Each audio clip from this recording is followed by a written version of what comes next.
ओम श्री गुरुभ्यो नमः। ओम श्री मात्रे नमः। आप सभी को मेरा प्रणाम। What I am presenting over the next couple of slides is my Sanatana Dharma. The focus is to cover the basics of Dharma. And as many of you may have experienced, drop this question on any Hindu, ask him or her as to what are the basics of Dharma, one is bound to get different answers. And therefore expect another different answer from me too over here. And so you may ask, who am I? Am I qualified? And I will just say I'm a normal sadhaka. All this is a solo effort, no institution behind me. I have Shraddha on the Shastra, I learned to the Dharmic corpus. And given that this question on basics has always troubled me, as it troubles many others, I have over the years come across some sort of a hypothesis. And what I'm presenting now is this hypothesis as a sadhaka. And once I've arrived at the basics for myself, after a bit of manthana over the years, I found it easier to navigate across our Shastra, or even when I'm listening to multiple gurus, I'm not getting distracted. So if this topic appeals, stay on. It will be serious, it will be intense. So this question has to trigger you strongly enough for you to actually stay on and listen to quite a few slides actually that I have sort of put up here. If this topic does not appeal strongly enough, move on. There's no need to kind of waste your time here. Let me start with a shloka attributed to Hanuman, which actually in multiple lines conveys that as our state of Adhyatmic evolution is, our own drishti with respect to Paramatma keeps changing, but at the ultimate level, everything is one. That idea is something that sort of very appealing to me, and I thought why not start with something as brilliant as this shloka itself is. So why are these slides put together? The Vishaya is to provide an overview on the basics of Hinduism. The Prayojanam, the utility, is to help assist a beginner sadhaka to get an alambana or some sort of a support to hold on to as the navigation across Shastra is done. And if this is achieved, then the ability to get lost across this maze is minimized to some extent. That is the utility. So who becomes an adhikari to even listen to what is being conveyed here? Some level of familiarity with our own dharmic texts is useful. It could be the Gita, which is the most difficult text, of course. It could be Tattva Bodha. It could be Viveka Chudamani. It could be any text aligned to any tantric discipline. It could be relating to Sri Vidya Parampara. Any text. Either somebody should have listened to, read some of these texts, or even if one has not read anything, if one is regularly listening to gurus talking on these domains, that would be good enough as a criteria to continue here. And of course, along with reading or listening, one has the Shraddha that these Shastra are valuable to me. If these two criteria are present, then certainly I hope that such an adhikari will benefit from the discussion here. What about others? As I said, if this topic doesn't appeal, then no need to continue. But if this topic appeals, but if one has not, one does not have this sort of a background, all I will say is that you may stay on, but शायद थोड़ा मुश्किल होगा, कुछ बातें जो या मैं कर रहा हूँ वो समझने में शायद थोड़ी कठिनाई होगी. इस कारण आपके ऊपर है, निर्भर है. अगर आप रहना चाहते हो तो रहो, otherwise you don't have to continue. Saying this twice in the span of 5 minutes. What is the relation of these slides with the Vishaya? The slides effectively provide 4 variables or 4 basics of Dharma, and every other statement that is made across the various points that I will talk about eventually will come back to one of these 4. That is the content that these slides will be convey. My claim is that once you internalize these 4 variables, then as a sadhaka you will remain glued to the essence of Dharma. You will not get distracted. So what the slides are not, it's not an historical reconstruction. One thing which unfortunately we end up coming across in many of our texts is a lot of narrative on, when these texts were written, who wrote it, what are the influences, where have they copied from. बहुत कुछ इतिहास के ऊपर discussion चला जाता है, not relevant. So I will not talk about personalities or their stories. I will not talk of parampara divides. I will not talk about when Aryan Dravidian related nonsense. All of that is sort of kept aside. The focus is purely on jnana. This is, as I said, a student hypothesis, not of that of an advanced sadhaka. Uh, its focus is on pure jnana to assist in sadhana. That's again the key focus. Sadhana and sadhana alone. If that aspect is what you also are, then you will certainly, I hope, benefit from what I'm kind of conveying here. And lastly, I will be using Samskrita paribhasha here, translations to a large extent of the technical variables like dharma or karma. A lot of these words, or yoga, will not be translated. They will be retained in their original form. Words like prayer, God, worship, a lot of these words which have been sort of brought into our lexicon when we talk about dharma often leads to a lot of confusion. So there's a lot of effort being made here to make sure that at least for some of the core technical words, the Sanskrita paribhasha is used, not the translated words. What does a view rachana mean? It means an overview, a high level map. So you won't find here the various kinds of upasana paddhatis or the details of every upasana paddhati and how it helps, etc. As I said, this is for a beginner sadhaka. What is being presented here is a high level, a big picture view of sorts of the dharmic corpus. And when we talk of high level view, often we come across lines like, Sanatana is a sort of a way of life, and I don't know what way of life means, because everything one does or does not do is also a way of life itself. So really speaking, I see that as a nonsense line. Similarly, if one sort of casually goes to various websites on the internet and one sort of types this question on what are the basics of Hinduism, lots of words are sort of splashed in. I'm sort of quoting, I'm sort of extracting two of those examples on the screen here. And you will find some commonalities between various descriptions, but you will also find some elements which are not common. And you often wonder what is really the essence, what is really the core. So, for example, if there is this talk of one absolute being and related gods, ये one absolute being क्या है, ये gods क्या है, और अगर multiple gods है, then what is this thing about multiple paths to reach God? And this God shabd is also a problematic element for me. The words like God, soul, all of that sort of create a lot of confusion. If you look at point 8 here, it talks of belief in horoscope. I mean, really, is belief in horoscope a fundamental core element of Hinduism? Yeah, the word is an illusion. What does it mean? What is illusion? So you have lots of these constructs, and clearly, therefore, the idea is if this is the way basics are sort of conveyed or understood, no wonder many of us have sort of been lost when we try to kind of hold on to these words too seriously. Item 10 here on the right hand side talks of belief in Trinity. Yeah, again, is this the core? And this is one aspect I will be addressing in the next one or two slides. So, coming back, do these really constitute the core of Dharma? In my sense, no. Many of them, some of them possibly do, some of them are distractions. So, can we have a better definition?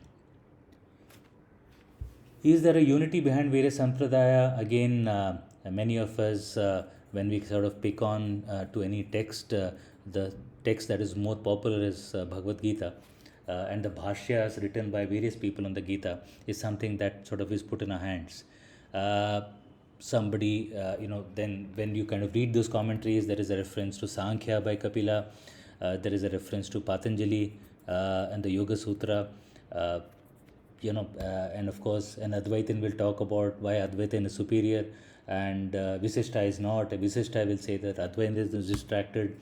You come across many of these statements by Bhashyakaras, well intentioned probably, but again, ability to create a lot of distraction and confusion right at the beginning when one comes across and reads these particular vibhashyas or texts. So therefore, the idea is to focus on navigating probably through these paramparas and use the common essence, because it's not very complex.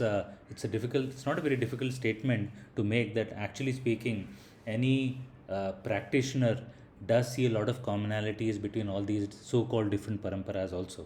So the purpose here is to take the essence from, probably borrowing from each of them in a way that helps in creating a construct of what are the essentials themselves. Now, in the process, maybe some purist may probably say that this is deviating from the parampara. It does not matter, at least for a beginner sadhaka. The idea is to create a construct which will help us navigate through sadhana. And as we get advanced, I guess, then these texts are anyway not required. As Krishna says in the Gita in the second chapter itself, that in a flooded region, what is the utility of a well? So let's define the word basics. Basics mean the core, the foundation. So if you look at modern physics and you ask this question, what are the building blocks of the universe? Starting with a molecule, a few centuries back, things have come up to the quark, and of course after this also they have gone to the strings, and some more definitions are coming or will keep coming. So this journey continues. The journey here is to in physics also to arrive at what they call the theory of everything, where once you sort of catch hold of the primal substance, then everything can be explained after that. Now, if this is the way you think, the question that should obviously be concerning to a sadhaka is, what is the building block of dharma itself? Yeah. And trimurti, since that was one of the terms used earlier, can trimurti, for example, be seen as the basics of dharma? Yeah. Now, what is trimurti? Brahma, Vishnu, and Rudra, who collectively do what is referred to as srishti, sthiti, and laya. That being the foundation of Vishwa or Jagat, Trimurti therefore has been named as the sort of basics of Dharma. But is Trimurti the core itself? Yeah. So Srishti refers to manifestation, Vyakta Hona, or projection. I would not use the word creation. So it's a manifestation or projection of something. Yeah. Sthiti, of course, is to maintain that manifestation for a certain purpose, and Laya or Samhara is reabsorption back into the original state from where Srishti really happened. Now, if you look at it this way, as the definitions of what Brahma, Vishnu, and Rudra do, and because this whole cycle of Srishti, Sthiti, and Laya is supposed to happen on a continuing basis, so it's sort of depicted as a chakra, and you kind of identify 3 points as Brahma, Vishnu, and Shiva. Is this the basic itself? Even a beginner student would know that Trimurti is not the basics. So those who are sort of familiar with doing Nitya Parayana, who do sort of 108 namas of this specific devata, if you pick up Surya, then Srishti Sthithyanta Karine Namaha comes out as one of the nama. If you pick up, and I'm picking up Saraswati, Brahma Vishnu Shivatmikaye Namaha. If you pick up even Lakshmi, again Brahma Vishnu Shivatmikaye Namaha. Or Go, again it says Srishti Sthiti Layatmikaye Namaha. So again, in all of these, there is a reference to something which is the Atma of Trimurti.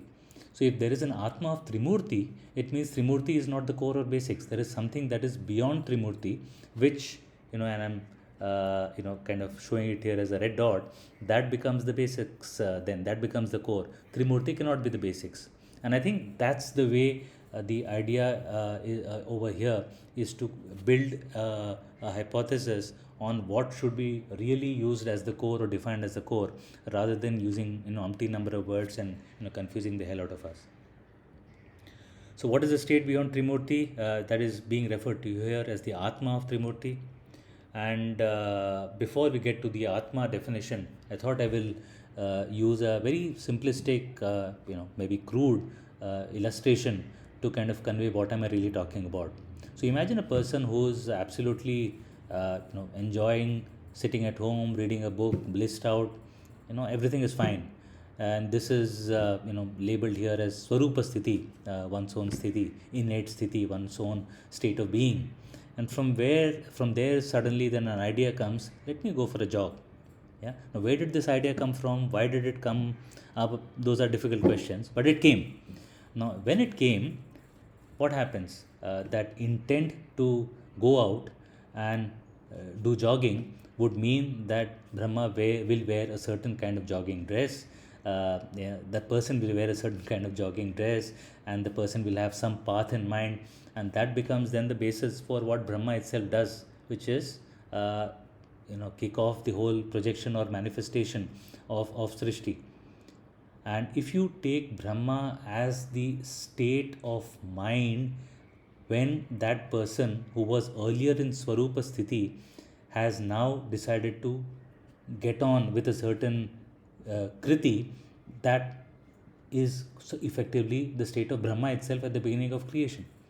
And if you look at it this way, then what becomes Vishnu? Vishnu is, of course, this whole uh, engagement with the activity of jogging for a certain period of time, as was sort of originally intended, and in a certain way, how much time, with how many people, what route, all of that very much, and running well without stopping.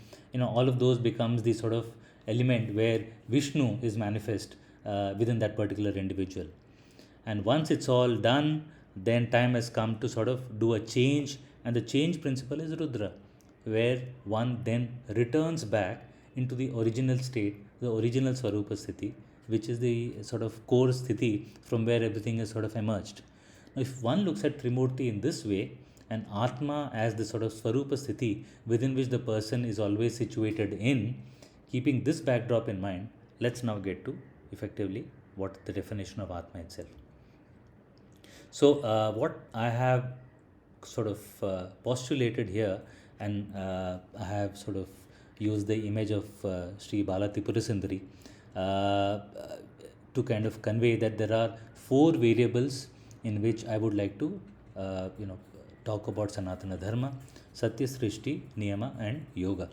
And in fact, Satya is the core itself, which is why I have used another sort of image where Satya is being seen as the core, and in fact, that's the only core. Pick up any sort of text of Upanishad or even the Purana for that matter, there is a constant reference to Satya as the core, as it's also referred to as Atma, it's also referred to as Brahma, but whatever the terminology is, there is always a reference to the core lying at the center. And anything happening in the universe, in the Vishwa, is here I'm referring to as Srishti, Niyama, and Yoga. All of them relate to the Vishwa itself or Jagat itself, but all of them centered around Satya. So Satya is always, like the previous slide showed, the Swarupa Sthiti, which always exists, and everything else is a sort of an overlay on the original Swarupa Sthiti itself. And which is the image, or the right hand side image that I have shown. This is an image that you will probably see so often that hopefully that will reinforce what I'm trying to kind of convey here. So let's unpack each of these four, starting with Satya itself. So what is Satya? And I'm using the definition as per Tattva Bodha. Satya is that which is Sanatana. It's always there.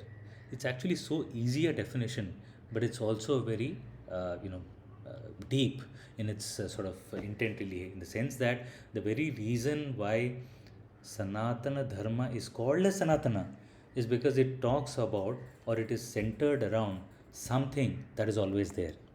And that something, referred to as Atma at the individual level or Brahma at the universal level, whatever the terminology applied is, but both of them is effectively a depiction of Satya itself. And Satya alone is the sort of center or the core of the entire Dharma. And therefore, what is not Sanatana is referred to as Mithya. And Mithya, again, we saw that word illusion, which is always a illusory word or it's a confusing word, because Mithya, by this definition, means something that is not eternal. Anything that is temporal, it has a birth, a sort of a tree is cut into wood, the wood becomes a table, the table lasts for a certain period of time, and then eventually decay happens or is broken down, and eventually it's kind of gone. So a table is mithya. We don't say table is an illusion, because table really exists when I'm kind of using it. But the fact that it is not sanatana, it is not eternal, makes it mithya. So Satya and Mithya should be very clearly understood right in the beginning, as we kind of get into these texts. So what is Atma? Atma is that which has the Swarupa of Satchitananda, and this is a terminology, one of the first terminologies that I'm sort of starting with. So the question that will then arise is, what does Sat Chitananda mean? What is Sat? Sat is that which remains established in its own Swarupa in all three times. So again, if you go back to the slides which I showed about this person jogging, the person who is jogging, that person always exists. Whether the person is sitting at home or going for a jog, or chatting with friends, or even returning back home, in all these states the person is always existing. Now that which is always established in its own swarupa at all three times. So in three times here, by them we mean the waking state, jagrat, the sort of sleep state, swapna, or sushupti, which is deep sleep. In all these three states, there is somebody who is always there, and that somebody, that person who's established in that sort of state is what is meant by sat itself. Something always exists. And what is Chit? Chit is that which remains established in its own swarupa of jnana. Because not only does that entity exist, that entity which we call as Atma also is conscious, has the ability to know. It has the swarupa of jnana. It's not that it knows, by its presence itself knowledge happens. One's ability to cognize consciousness is because apart from existence, consciousness also is prevalent. The third one, what is Ananda? That which is established in its own Swarupa of Sukha. If you go back to that image, and I keep going back to that image of the person jogging, the person is blissed out right in the beginning when the person was sitting at home. And if that blissed out state of affairs in the mind of the person continues throughout whatever the person is doing, that would mean that that person is established in the state of Atma. If the person is not in that particular state, it means the person has deviated from the state of Atma. That's the way one can put it in a very simplistic way. So Tattvabodha therefore says, thus one should know one's own Atma as being established in its own Swarupa of Satchidananda. So there is some substance that is present everywhere within all sort of beings, which is present and established in its own Swarupa of Satchitananda, that is Atma. So Atma thus becomes a sthiti, a state of being, and it's a nature of jnana and ananda, which means that it does not just exist as a block of wood. It is chit, which means it has chaitanya, or it has the ability to know, and it's also established in the nature of sukha. So for an individual like me, as a sadhaka, what I would take away from these sort of definitions is that whilst I am an Atma, but because I am not established in this sthiti of Satchidananda, at least at a mental level, then it does not mean that I am not Atma, because Atma is anyway the basis of my existence, but I am leading the life of a mithya. Let me just stop here, except on this particular slide, except to state that Atma thus becomes a state of being that me as a sadhaka is supposed to attain. But once I attain it, I will realize it's my original sthiti itself. So I'm going back to my own nature, inherent nature itself, is the way one should view this particular thing.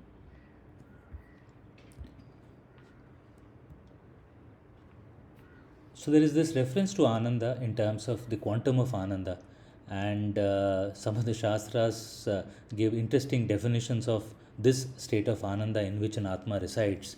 So on the left hand side, and I won't read every word here, but on the left hand side is listed the kinds of aspects that if a manushya attains, तब पूरा आनंद मिल गया.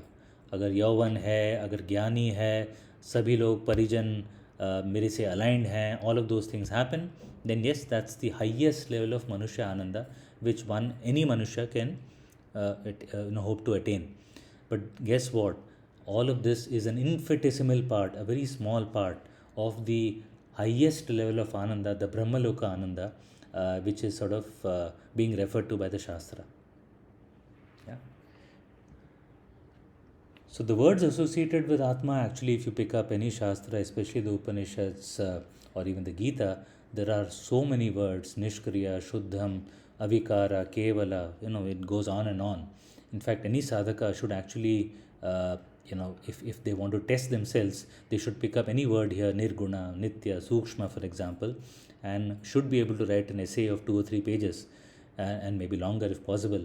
If they do that, only then can they say, okay, I have at least comprehended to some extent the meaning of Atma. If one is not able to actually, if one is just able to translate these words into a immediate meaning, but not able to write much or sort of articulate much in terms of what these words actually mean, then one is still not reached the level of a beginner sadhaka. थोड़ा और मेहनत करना पड़ेगा. But my focus is not to go through all these words because बहुत ज़्यादा हो जाएगा. Focus is again on Satchitananda, which I talked about as to what these mean as per Tattvabodha some time back. So how does a sadhaka connect with Brahma? Yeah. So how does one understand this idea of Brahma? And this is something that is what we will cover. So what you see right now immediately is the Ardhanarishwara Tattva, and what is given below as one of the nama of Ardhanarishwara is Om Satchidananda Murtaye Namaha. So Satchidananda is always there. It never really goes away. And this narrative is something that I am now, which I will be talking about, is picked from the Shiva Sutra translation by Jaydeva Singh. Wonderful translation and wonderful book, where the author says that the ultimate reality is Chit. Shiva Sutra calls the ultimate reality or Brahma or the Paramatma state as having 2 aspects, Prakasha and Vimarsha. Prakasha is the eternal light without which nothing can happen or exist. It is the Satya that is always there, lending its identity to everything, and it is conscious. Yeah, so Sat and Chit automatically come up. This is the core, this is the base. But what is Vimarsha in that case? Because if you see, the Shiva aspect is shown as Prakasha, whereas the Mata aspect is shown as Vimarsha. So what is Vimarsha? Vimarsha is the mirror in which Shiva realizes his own Aishwarya, Shakti and Saundarya. So mere Prakasha alone cannot be the nature of reality. Even diamond has Prakasha, but it does not know itself as Prakasha. Mere Prakasha is actually inert and powerless. So a crude comparison would be to state that a person in coma has Chetana, is conscious, right? But such a consciousness is dormant. It has Chit, but it has no Chaitanya. But Vimarsha, on the other hand, Chit knows itself. Vimarsha is the non-relational awareness of itself. It is Vimarsha that undertakes Srishti, Sthiti and Laya, while the Prakasha aspect observes. Yeah? Vimarsha may thus be seen as the divine will of Shiva, which then proliferates into the Jagat. So Vimarsha is also referred to as the Shakti, the very Swabhava of Shiva, which manifests, which jo vyakta hota hai. And Shiva is therefore, if this is collectively referred to as Shiva, then Shiva is therefore someone who is eternally observing and eternally manifesting. Both happen eternally. Eternally word again is linked to Sanatana. So again, why Sanatana Dharma is referred to as Sanatana, from these sort of descriptions it becomes quite clear. So it's not a stagnant pond of lying there doing nothing, but it's a flowing river, and that's how one should view the highest Paramatma Tattva. But if this is so, somebody may be troubled, by when one sort of is too attached to the Vedanta text, this whole image itself will sort of be troubling, because firstly there's an image, and one is used to these terms that there should be no image. Paramatma is beyond image, nirguna, nirakara, all these sorts of terminology which I kind of showed in the previous slide also are sort of kind of thrown. But one should not be distracted by those sort of arguments, because the ultimate is indeed nirguna. What you're seeing as an image is also nirguna. So if you're showing this as a male and a female, again it's because our minds think in terms of looking at this image as half male and half female. One may rather view this as the masculine and feminine aspects of one being itself.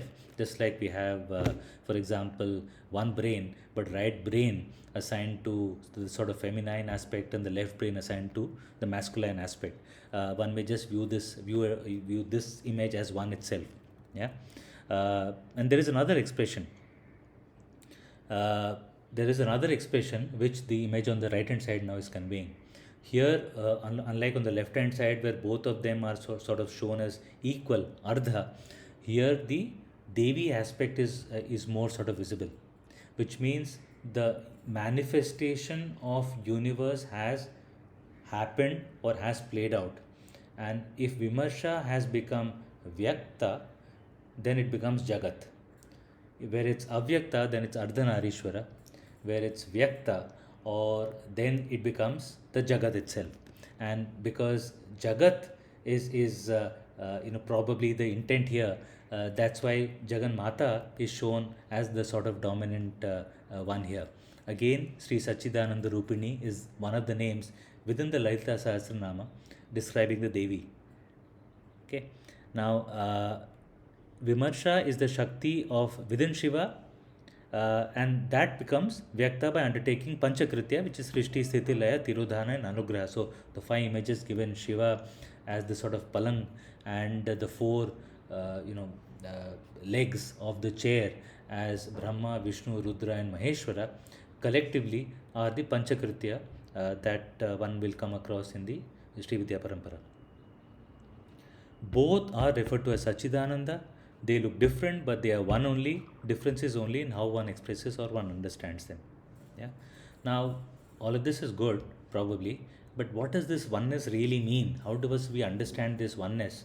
Is a question that therefore comes out logically.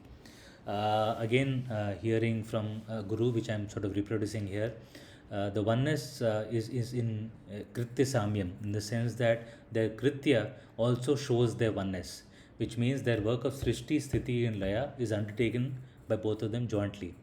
There is an Anusthana Samyam, where Panchakritya, which I touched upon some time back, is done by both. So she does Srishti and Sthiti, yeah, he does Laya, Tirodhana and Anugraha. And I will not explain these terms because, as I said, some familiarity should be there for the people who kind of are sort of following this. If not, then you can refer to some of the texts and you will probably get answers.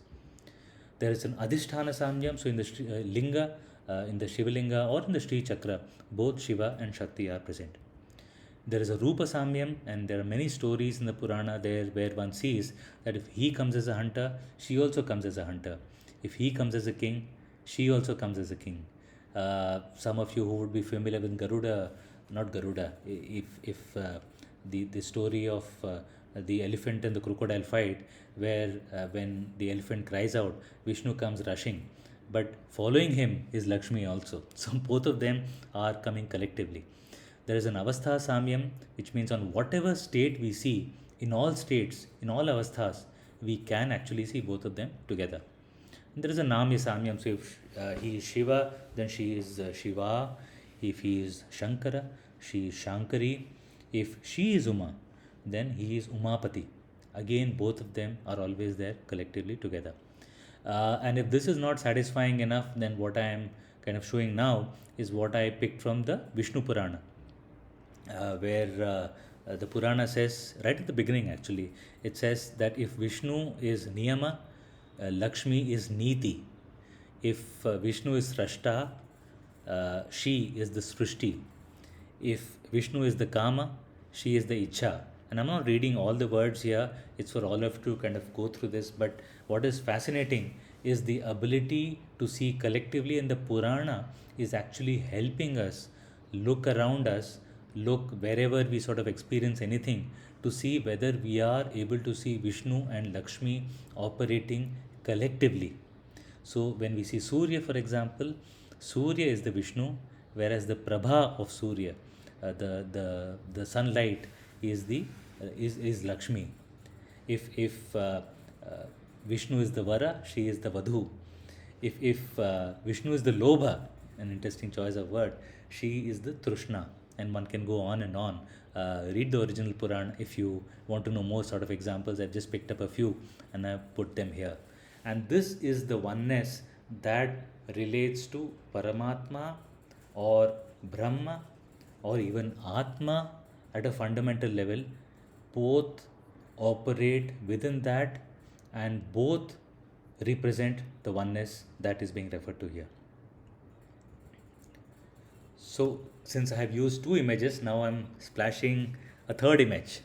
And what is shown over here is Satya, a depiction of Satya. And why I find this depiction of Satya useful is because everything that I would like to talk about Satya is present on this particular slide itself. Yeah. So if Satya means eternal, that which is eternal, real is Satya, and Satya is something that is always there. Satya is that which exists. Yeah. And that which does not exist. Yeah. Is asatya. Yeah. So there is now a third word. I have used the word Satya. I have used the word Mithya, and I have used the word asatya. And I'll come to what asatya means slightly later. Mithya is not understood to be understood as illusion that I've already touched upon. So one may argue, how does one actually look at this piece? Because you find Paramatma and Shakti of Paramatma, which is sort of understood. But what is all this all around? Yeah, what is all this? Now, the one thing the Lakshmi and Vishnu are resting on is the Mula Prakriti. And Mula Prakriti is the Kshirasagara, which I am referring to as Mula Prakriti. Now, Kshirasagara is Mula Prakriti. So, what is Mula Prakriti? Mula Prakriti is Prakriti, which is the manifested universe at its root form, in its Mula manner. That is Mula Prakriti, which means when Prakriti, with all its diversity that we see around in the Jagat, when it is reduced to its ultimate substratum, that substratum is Kshirasagara, which is the Mula Prakriti itself. Yeah.